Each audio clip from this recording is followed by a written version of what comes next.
So, yon. So, binasa ko yung kanilang mga statements and nakita ko doon ay puro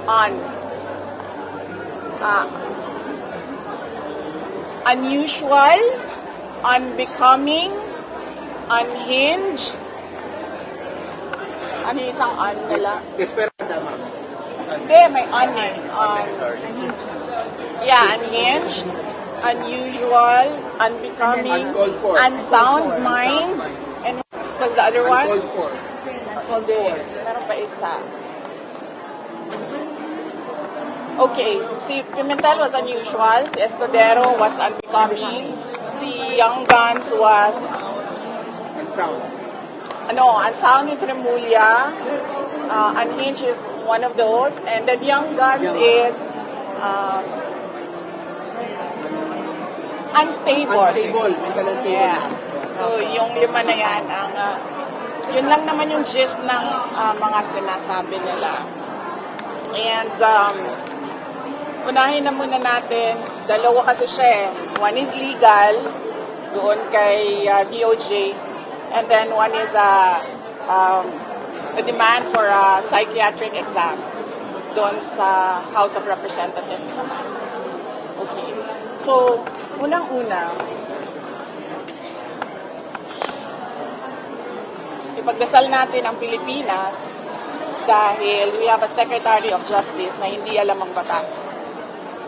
There is a big difference between talking about desecration a body and actually desecrating a body. Talking about desecration of a body is not desecration of the dead. Dapat sana siguro, as a lawyer, maintindihan niya yon kagad. But apparently, sabi nga ng iba, pag mabilis ka, meron talagang mga mabagal ang pick-up. So, yan yon. And the next one is psychiatric, neuropsychiatric exam.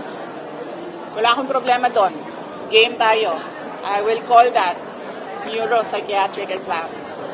Pero, let us make this an election issue. Yung Young Guns, I am sure kasi young sila, magpapa-re-elect pa yan. They are running as re-electionists. So, ang gagawin natin, dalawang tests sa akin. Kasi sinasabi nila, ano daw ako, unstable daw ako. E paningin ko naman sa kanila, unstable din sila. 'Di ba? Kasi bakit?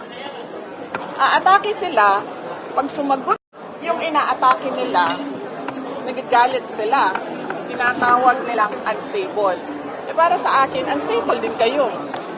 Bakit niyo ako inaatake? 'Di ba? So, I will do 2 tests, neuropsychiatric exam and drug test. Pero dapat, lahat ng mga Young Guns na kandidato, lahat ng mga congressional candidates ay magpa-drug test. Including speaker, ma'am? As a voter, I am asking the candidates for Congress doon sa distrito ko, sa 1st District of Davao City. Now, dalawa lang yung maalala ko ngayon, but I'm sure meron pang ibang kandidato. Maalala ko si Margarita Nograles and si Paulo Duterte. And as a voter, I demand na magpa-drug test sila. At kayong lahat, mga kababayan, as voters, you demand na magpa-drug test ang mga congressional candidates. Dahil kung unstable ako, sa paningin ko, unstable din sila. So, bakit ka naman magagalit kung ang inaatake mo ay sumasagot? Diba?